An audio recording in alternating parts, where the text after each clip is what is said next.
Hello! It is finally time for the build. It's been requested many times on my stream, and I finally decided to get around to actually making a build video for you guys. First things first, we gotta get out of the way, disclaimers and source credit. So, this is the build I use. This is nowhere near the best in slot build. Well, it's close to it, but I am currently working on my TR. At the time of this video, I feel like I have enough things in place to actually give you guys information. Disclaimers and credit, or not disclaimer, I did that. Credit. So I've used a multitude of resources when cultivating this build. Some of the biggest ones are going to be the TR Discord. Links for that will be in the description below. Also, the Neverwinter Unblogged website has a very, very helpful stat manager and tool asset that you can use to preview how your stats will be. It's not 100% perfect, it's a couple percent off, but it's close enough to be able to be used effectively. Another really good tool to use is Jane's Neverwinter calculator website. There you can find how much it's going to cost you for refining, for if you want to upgrade enchantments, or how many wards it's going to cost, how much AD all that's going to cost. So again, like I said, links for all of those will be in the description below. Alright, let's get into the actual build for you guys here today. We'll break this into a couple sections. There's going to be 8 sections, each pertaining to around the same thing. Probably going in order about of like if you're making a TR, you can just follow it in the order, and it'll all be separated the way you'd want.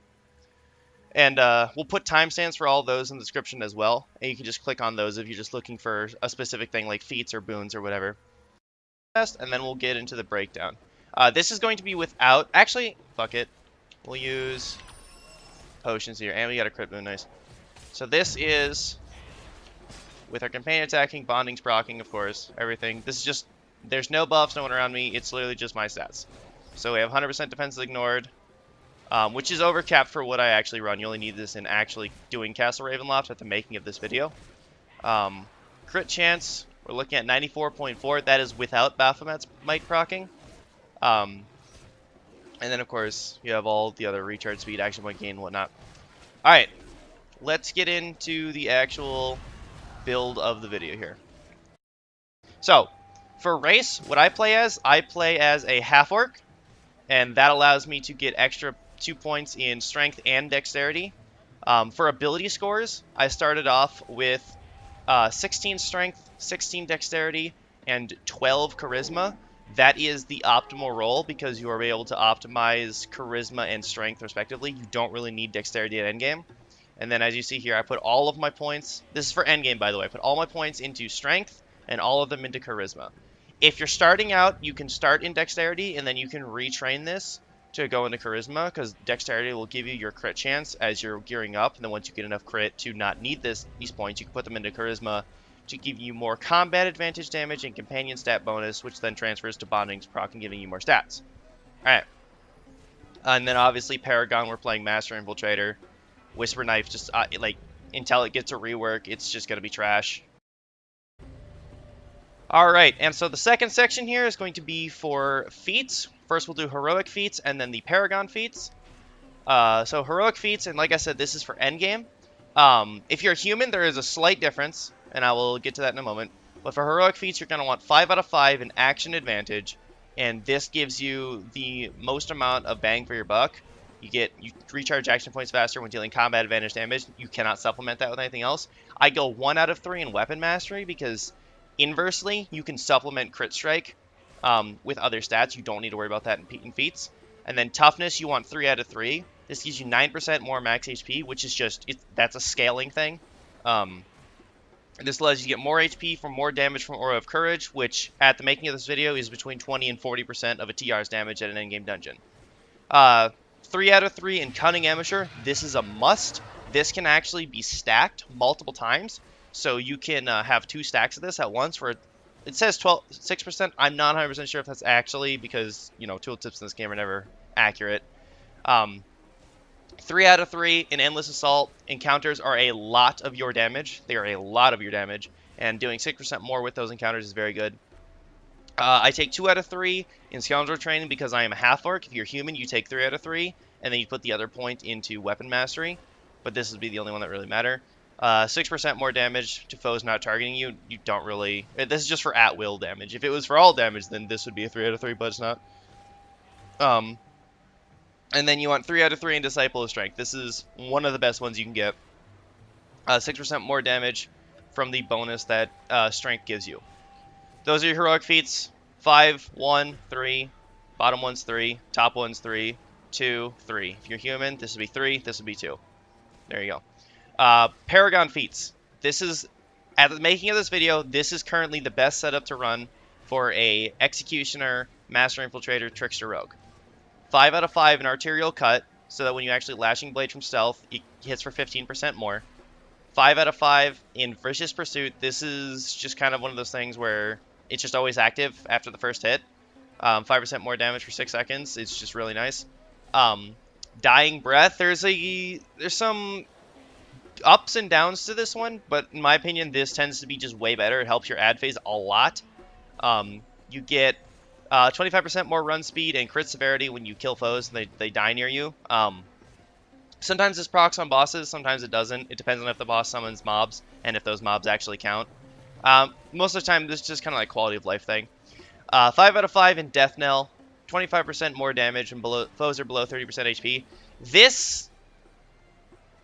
It will some bosses this will affect, some bosses it won't. If you're one-phasing Orcus or something in Tomb of the Nine Gods, this isn't really going to do much. But on a Tropal in Cradle, or just mobs in general, this is always happening. Last Moments, this is a must-have. 25% more damage to foes who are below 40% health, which is increased to 70% while in stealth, so this is going to be affecting Lashing Blade when you're actually proccing Shadow of Demise. Take this. And you're not taking either of these because Exposed Weakness doesn't matter because you're already at damage resistance cap anyway. Or resistance ignored cap, rather. And then Shadowborn, it does so little damage that, and it's not a usable buff. You don't want it, so just go both of these. And then obviously, this is the big one, Shadow Demise. While in stealth, encounter powers add Shadow Demise to the target for 6 seconds, and then obviously the big pop and big damage.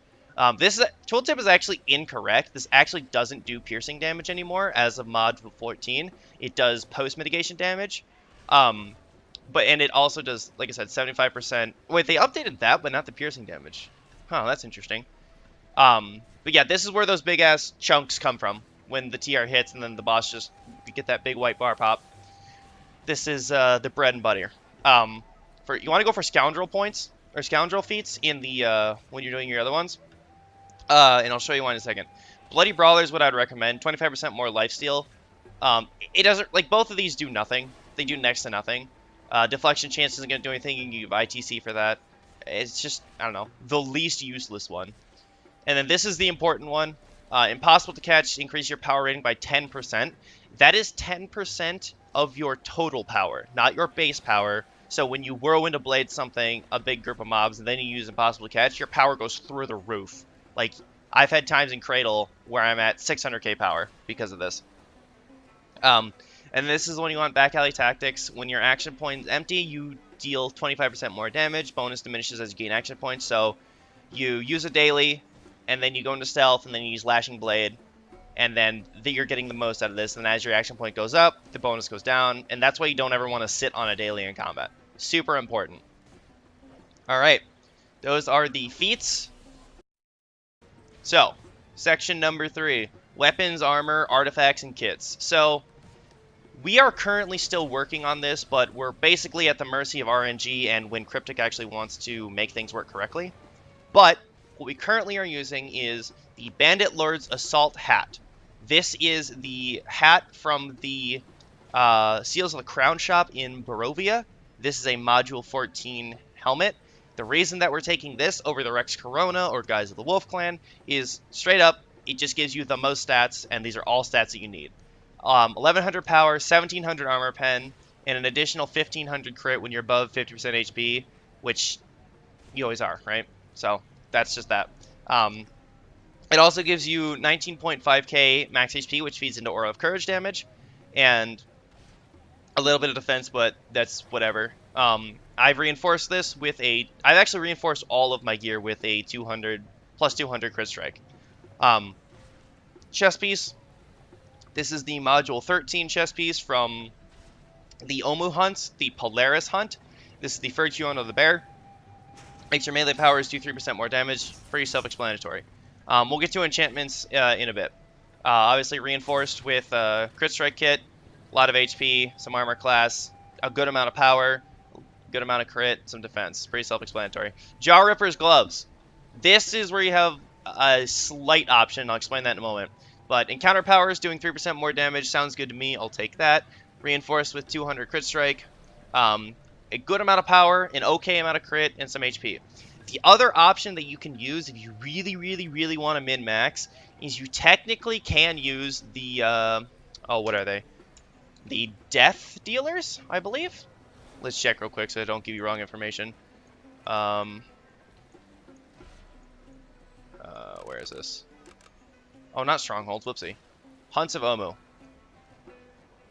Fearbringers. That's what it is. At will and encounter powers do 3% more damage, but your daily powers do 30% less. And this just gives you power and a bunch of crit. Technically, this is more damage on a boss fight.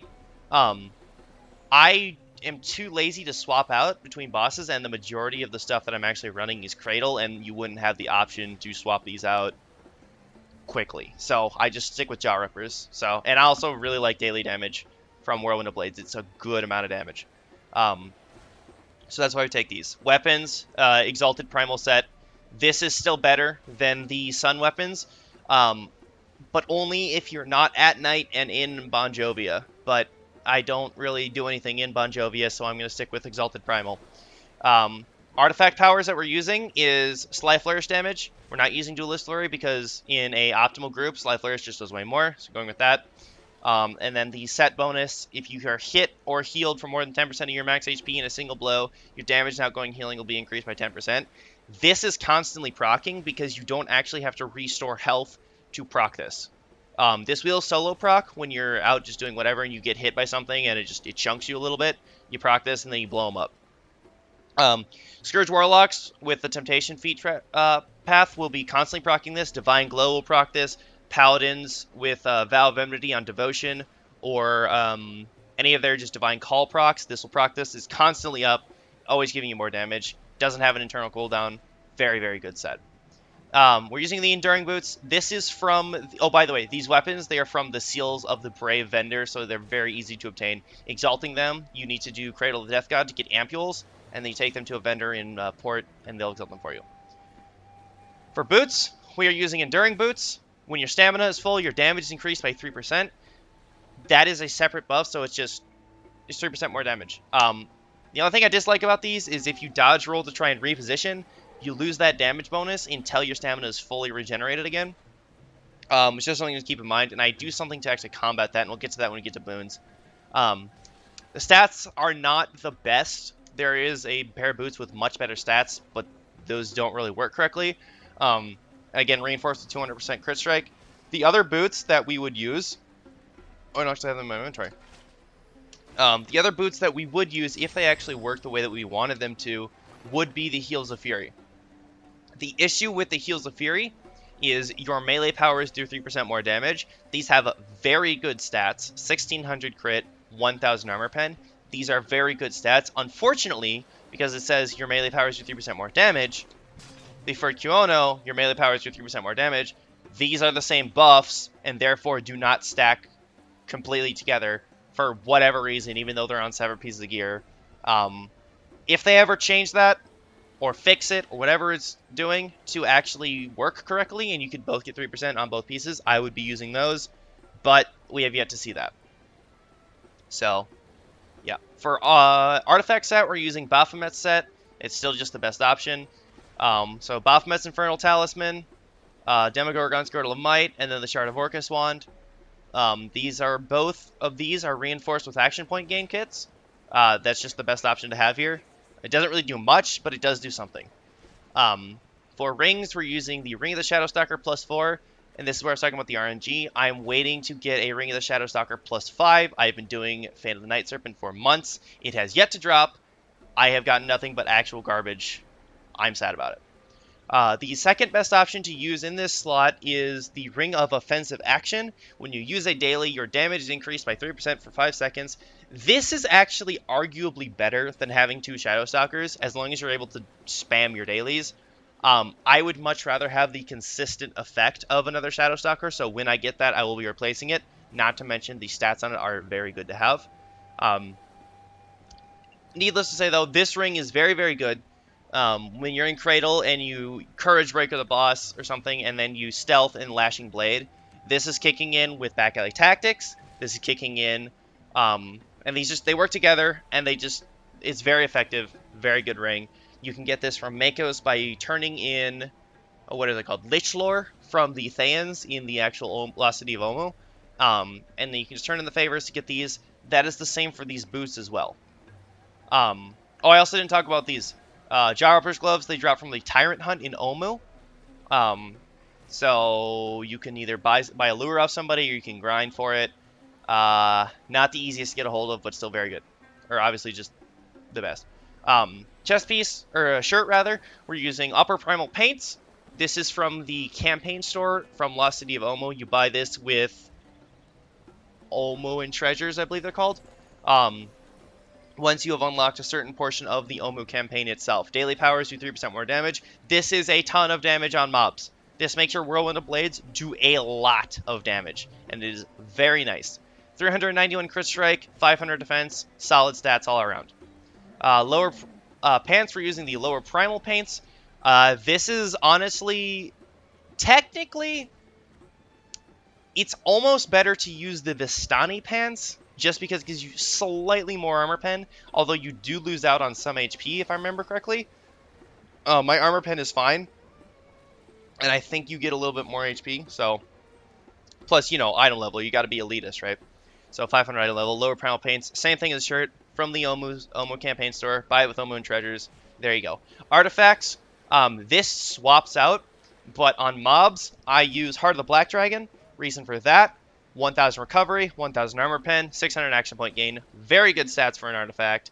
On top of that, and I'll show you what I mean, you can also spam proc it to use Artificer's Persuasion. So you just cast it, dodge roll the animation cancel, and there you go. Top left of my screen, Artificer's Persuasion, proc for 15 seconds. Because it's mythic and I missed a target, the cooldown is massively reduced, so you can have nearly 100% uptime on it.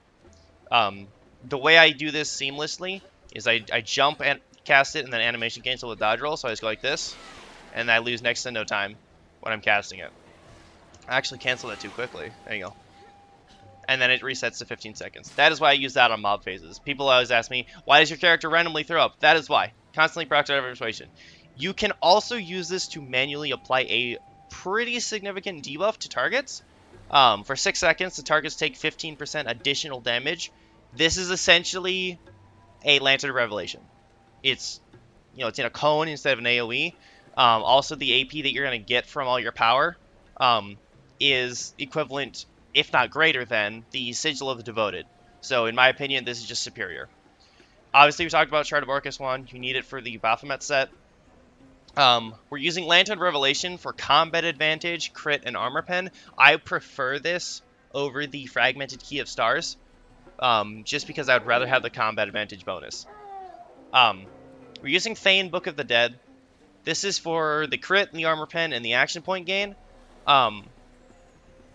If I could have this be combat advantage bonus, I would, but I don't really think I'll be swapping anytime soon.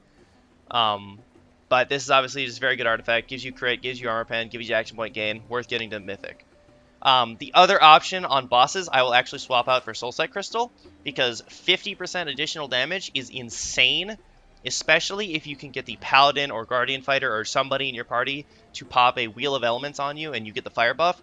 Those will stack together and you do a massive amount of damage with these proc. You have a damage window and you just blow up a boss. It's crazy how much damage these will stack together when properly buffed and debuffed.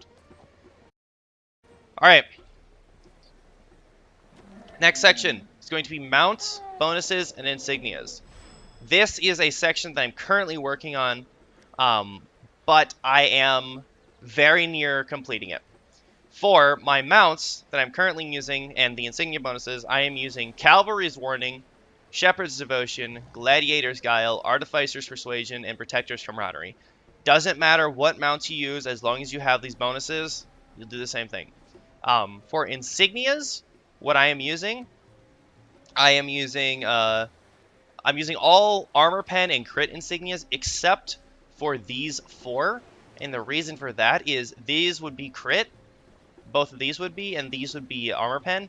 One, all 4 of these are insanely expensive to buy at epic quality, and in my opinion, more HP is going to give me more damage because I don't need the Armor Pen because my Armor Pen's already fine where it's at, and my Crit is going to be exactly where I need it to be once I get all my enchants to 14, so I'm not going to worry about it. Obviously, Cavalry's Warning gives you a buff to all of your stats whenever you use a combat power. So basically, in that window where you're doing massive burst with Soulsight Crystal, Wheel of Element's Fire, whatever, you pop your combat power, then do your full rotation, and you just have a bunch more stats to do it. Shepherd's Devotion, honestly, it's just a good time. Whenever you use a daily power, your teammates' defense, deflect, movement are increased by 5% of your power for 10 seconds. This is total power, not base power. So, in Cradle, when I have 600k power and I use a daily, their movement goes way up and their defenses are essentially capped because there's a effective damage for distance cap, so I'm basically capping this. Shepherd's Devotion is very, very good to use on a TR.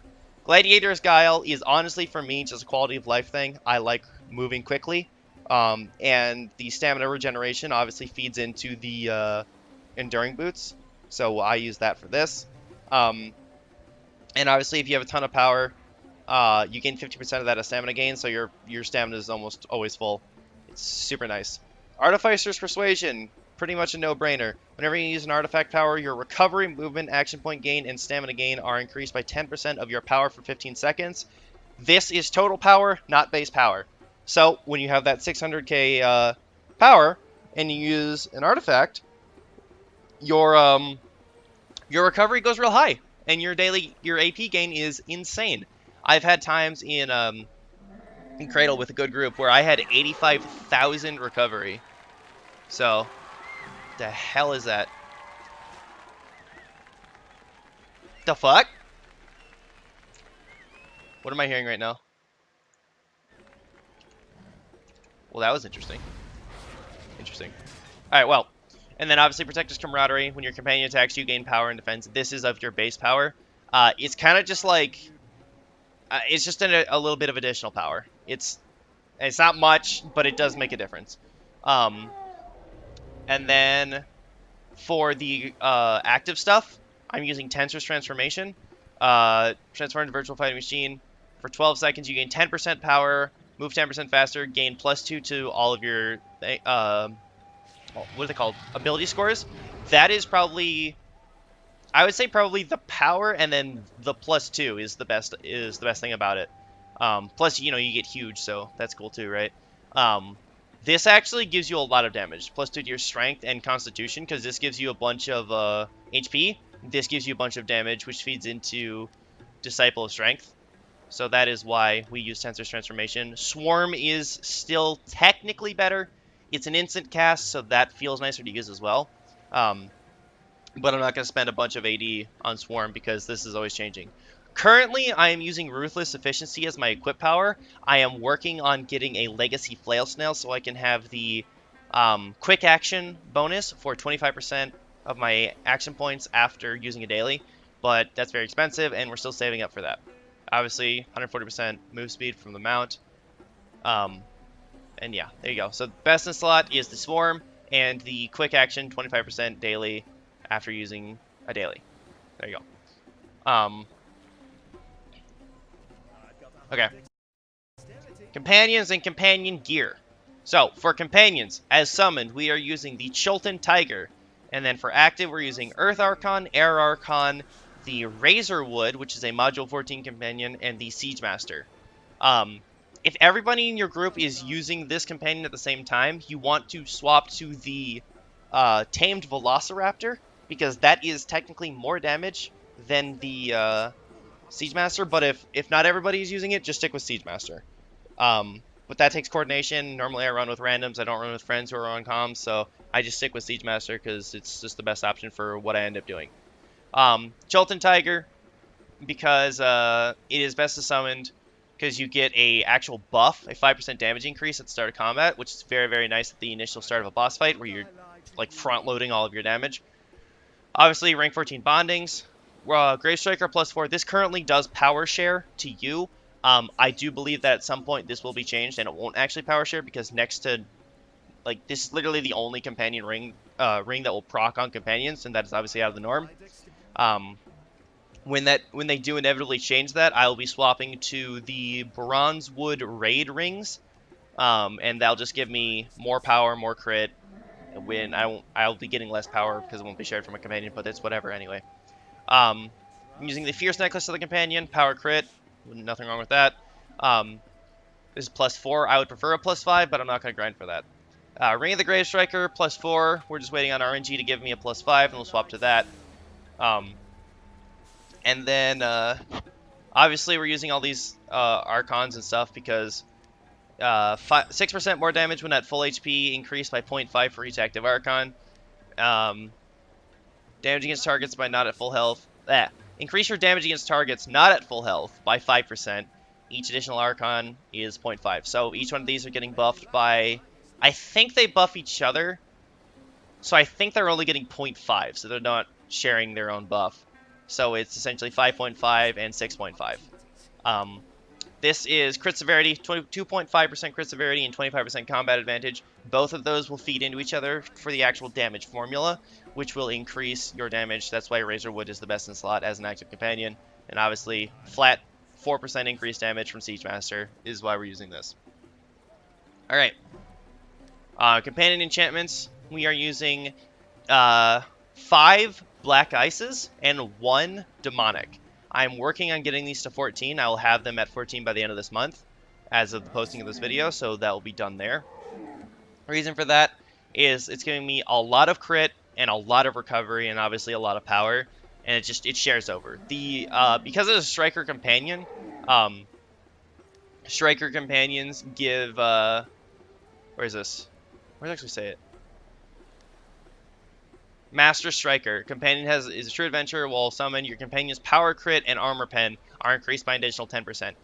Recovery is not increased by that, but that doesn't matter because we just want the base recovery anyway, and we have enough armor pen to not really worry about it. And that is why we use the Demonicus to give us armor pen. So those are the companion enchantments. 5 Black Ice, 1 Brutal, or 1 Demonic rather.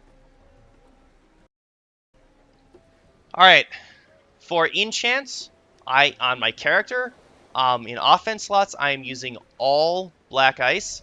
So every offense slot, I'm using a Black Ice rank 13. That's just for the power of the crit and the recovery. And that is every single offense slot. It's Black Ice, Black Ice, Black Ice, 2 Black Ice, 2 Black Ice, 1 Black Ice. For my defense slots, straight up Radiant Enchantments. It just gives me a bunch of HP, which then feeds into Aura of Courage damage.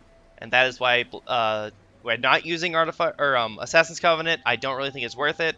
You just want as much HP as you can get for Aura of Courage damage. That's what I'm using in my defensive slots. In my utility, I have a mix of Dragon Horde enchantments and Quartermasters. I'm using 2 rank 10 Quartermasters just to get the bags to drop. And then I have the rest are just Dragon Horde ranked 9s. It's just a little bit of extra RP on the side because you always need RP. And then when it comes time for the double enchants, I have some other Quartermasters that I swap out to open my bags to get the full 10.5, and there's another video talking about why that is what you do for that. For weapon enchantment, we are using Fey Touch. This is still by far and away the best option for TR. It gives you a ton of damage. It gives you a flat 29% additional weapon damage, or additional damage, and then it gives you a 20% buff and debuff whenever you hit the target with an encounter power. This has 100% uptime. It's just the best option. A lot of people are talking about Prominence right now. Prominence, just, it's okay. It's not bad, but the only class that would realistically even consider Prominence as a viable weapon enchantment would be Great Weapon Fighter. For TRs, you just want to stick with Fey. Armor enchantment, we are using... Hold on, my mouse is messing up. We are using a Transcendent Bark Shield enchantment. There's not really a reason to go past Transcendent, in my opinion. If you really want the item level, you can go to Unparalleled, but anything that's going to strip away the stacks of Bark Shield is going to do the same thing at Unparalleled, so I'm just going to sit on Transcendent until I really feel like upgrading. Reason for Bark Shield over something like Soul Forge or Negation is when you use Soul Forge, when it actually procs and you go down, you lose all of your buffs. It's as if you actually died, but then you just get back up. So if you have Exaltation on you, if you have Bane stacks, if you have potions going, if you have any sort of like the Chain of Scales, all of those drop off, and so you essentially have died, but you haven't actually died. So I would rather block the hits that would kill me than revive from the hits that would kill me. You know what I mean? And we don't use negation because we're almost never getting hit anyway. So it's the same thing. I would rather block the few hits we take than try and mitigate all the hits that we're taking, because there's not very many. And besides, impossible to catch. It makes you the best tank in the game for 4 seconds at a time. So if you just time that correctly or just don't get hit, it's whatever. And also you can dodge to completely avoid the damage. So those are the enchantments that we're using on character. Alright. Now for the long section. Boons, boons, and more boons. We're going to try and go through this real quick. I'm not really going to explain if there's a choice over one or the other. I'll tell you why, but we're just going to pound these out real quick. For Stronghold Boons, we are taking the power bonus because we do not need to worry about Armor Pen because we have that capped out. I use Revive Sickness just to reduce the time in between because, like I said, mostly running Cradle. Defense, we're using HP because more Aura of Courage damage, don't need to explain more. This doesn't matter, I don't PvP. Sharandar, Dark Fey Hunter, 400 power, yes please. 400 crit, yes please. Elven Haste, 3% more action point gain, yes please. Using Elven Tranquility over Elven Ferocity, yes I realize this doesn't do damage, but when you get struck by a foe you have a chance to heal yourself for 20,000 HP, that is a lot of health. The difference is, when you striking a foe, you have a chance to deal 20,000 arcane damage. 20,000 damage is a fraction of what one Sly Flourish hits. I'd rather survive to hit more than have a slightly larger hit. Elvish Fury. This gives you a lot of power. This gives you over 4,000 power when fully stacked. 30 enemies. For 45 seconds, you gain 135 power, stacking up to 30 times. Very good boon. One of the best in the game. Dread Ring. I am using the 250 crit and 250 movement because I need to get my crit up. And I'd rather have this over the power because I will be power shared with the supports of my group. Evoker's Thirst. It's the choice between Lifesteal and Regeneration. It doesn't matter. Go for Lifesteal because you can actually use this in combat. Forbidden Piercing for more resistance ignored. Enraged Regrowth, same thing as the Sharandar boon. I'd rather heal than do slightly more damage. Just much better. Rampaging Madness is the best option out of all of these. It's okay. It's not amazing. It's just kind of meh. Whatever, because it has a long cooldown. Icewind Dale, we are using Encroaching Tactics for combat advantage bonus, Refreshing Chill for stamina gain, for enduring boots, 2% crit severity. I would rather have 2% crit severity over the 400 recovery. It's very minimal, so I'd just rather have the crit severity. Cool Resolve, power based on missing stamina. It's kind of like the better option between the two. They're both pretty much useless. Winter's Bounty, you notice this a lot on mob phases when you gain 10% action points when killing a target. This doesn't proc all the time, but it procs enough to actually be pretty decent. Underdark, we are using 400 power and 1600 max HP, 400 crit max HP, combat advantage bonus is increased by 10%, and then we're using stamina gain is 5% faster, again for enduring boots. You can start to see a trend here. 10% damage versus demons over Demon Slayer. It's just chance to attack, like kill them outright. I would just rather have the consistent damage always there. Tyranny of Dragons. These ones are pretty simple. 400 power, 400 crit, 400 armor pen. We are using 400 lifesteal because same thing. Choice between lifesteal regen. And then Dragon's Fury just for 8% increased crit severity. All three into crit severity. Maze Engine. We are using 400% incoming healing bonus. I would rather have the healing bonus than have 5% lifesteal severity, because if I'm going to lifesteal, I'm going to full heal off of one lifesteal anyway. So I'd just rather have the healing that's constantly being procced on me heal me more, because that will proc my primal set more often and easier. Using Demonic Influence for combat advantage bonus, action point gains 3% faster, and then Baphomet's Might, striking a foe, you have a chance to gain 2,000 crit strike. I would like to have 5% crit chance. It's 50% uptime, 50% downtime, so it's 6 seconds up, 6 seconds down. This is a pretty good boon. Elemental Evil, 300 power and 2,000 max HP. 4% lifesteal severity and 2,000 max HP. We really only care about the max HP from these ones. This one is decent, 400 crit and 2,000 max HP. This is essentially 1% crit chance, so we're taking this one. Wall of Wind, it gives us a good amount of recovery. When taking damage, you have a chance to heal up to 24,000 HP over a few seconds. After the effect ends, your recovery is increased by 1,000 for 10 seconds. That is a lot of free stats for just nothing. If there's one that gave me HP, I would take it over this. This is kind of an okay boon, but it's whatever. Storm King's Thunder, these boons are next to useless. I take this one, Control Resistance and 1,000 max HP over 2% lifesteal severity. Same thing. When I lifesteal, I'm full healing anyway. So I have that extremely slight and nearly unnoticeable bonus. Hardy Constitution, Stamina Gain, 2% Everfrost Resistance. Everfrost is like whatever at this point. 2,000 recovery based on how much stamina or guard gain you are missing. This is the same thing. Like, they're both just like whatever. It's the least bad option. Glacial Strength, we're just taking this for the 3,200 max HP. Over the killing a foe, you have a chance to deal up to 2,000 fire damage to all nearby enemies. That's next to no damage at all. So I'd rather have the max HP for Aura of Courage. And then we're just using Chill of Winter. When striking a foe, you have a chance to gain a stack of Icy Chill at 10 stacks. Your next attack clears all stacks, releasing a burst that deals 14,000 damage to targets close to you. This helps a little bit with mobs. You notice it mostly when you're soloing, but it's just like, same thing. It's the least bad option. Cloaked Ascendancy. These actually are some pretty decent boons. When you kill an enemy, you have a chance to emit an Aura of Hope that boosts AP gain for all allies within 25 feet for 10 seconds. I believe this actually affects you, and even if it doesn't, having your supports or just anybody else in your group have more AP is never a bad thing. Fiery Frenzy, 2% crit severity and 1,000 max HP. Obviously, crit severity is nice, max HP is Aura of Courage damage. Soothing Zephyr, 500 recovery and 2,000 max HP. Would much rather have that than have 500 lifesteal, so rather take that.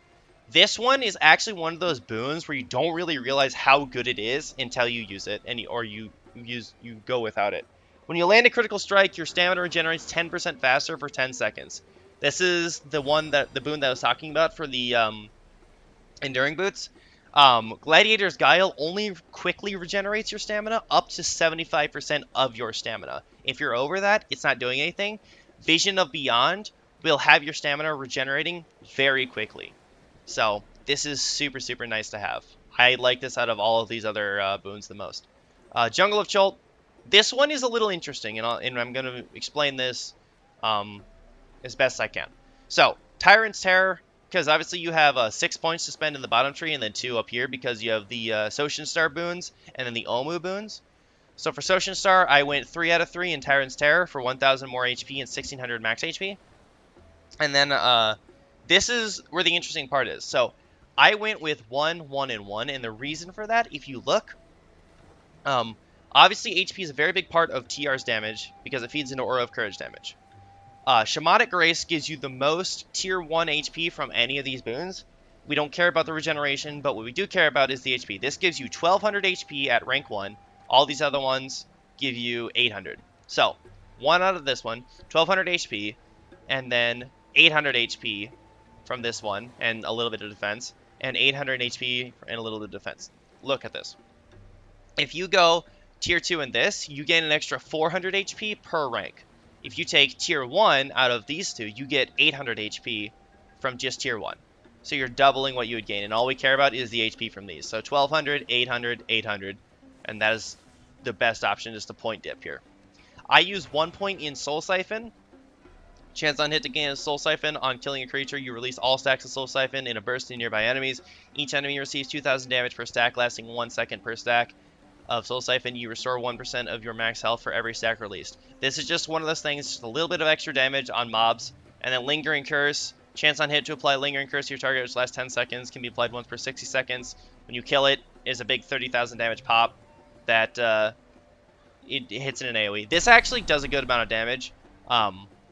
It's just, I don't know, it's a little bit of extra AoE mob damage. For Castle Ravenloft, for the Ravenloft campaign, I am using 3 out of 3 in Undying Death, 15% more damage versus Undead. This helps the most during just ads and whatnot. Of the capstone boons, the one that I'm going to be taking is Bloodlust, because they're all just kind of poopy, honestly. They're not very good. But Bloodlust is just going to be the best option. Every critical hit against an enemy, which should be all of your hits, has a chance to add a stack. At 10 stacks, gain 2400 increased power for 10 seconds. Buff can only be applied once every 60 seconds. This is basically like a weaker version of Rampaging Madness. So that is all of our boons that we are using. So this is the power section. So for the powers that we are going to be using on our TR, this is the general setup. I always use Courage Breaker. This is a massive slow it works on literally anything. Bosses, T-Rexes, Rasnisi. It slows them by 80%. It is a lot of slow. It also increases your power by 25%.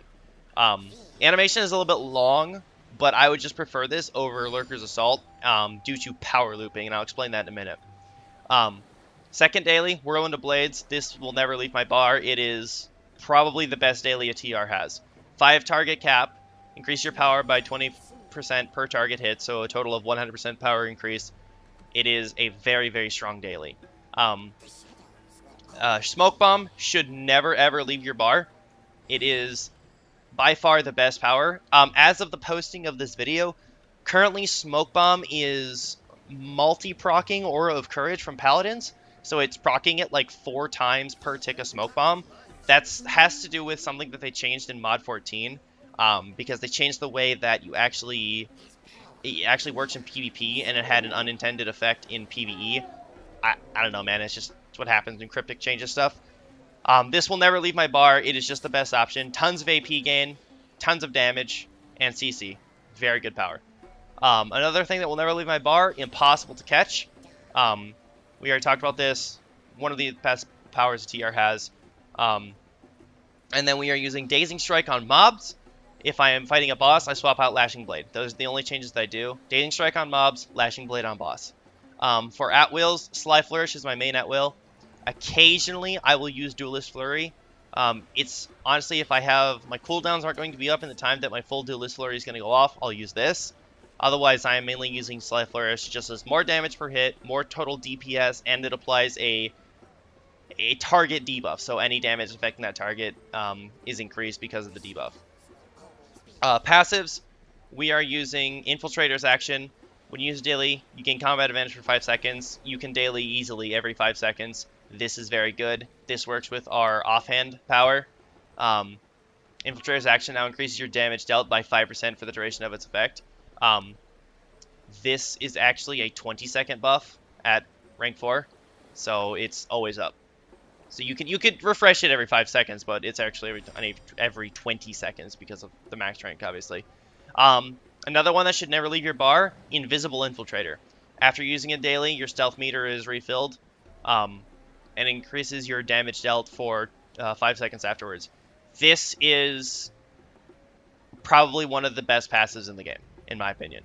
The amount that you can actually do with this is insane. You get a ton of damage, your stealth gets refilled, so a large portion of your damage as a TR should never leave your bar. I'll add a little another section here at the end. For consumables, the consumables that I use just the basic Superior Potion of Accuracy, an additional 1000 crit strike. That's 2.5% crit chance rather. I don't know, I just use this. It's cheap, it's consistent, doesn't last through death, but doesn't matter because I can just buy a bajillion of them. And then I use the Wildstorm Elixir for a little bit more crit strike. It's less than 1%, and then the critical severity by 10%. That's why you want it, is the crit severity. I do use my boons, or Invocation Blessings. I try and get the crit ones, and I'll just use that. For my trinkets, I have a mythic chain of scales.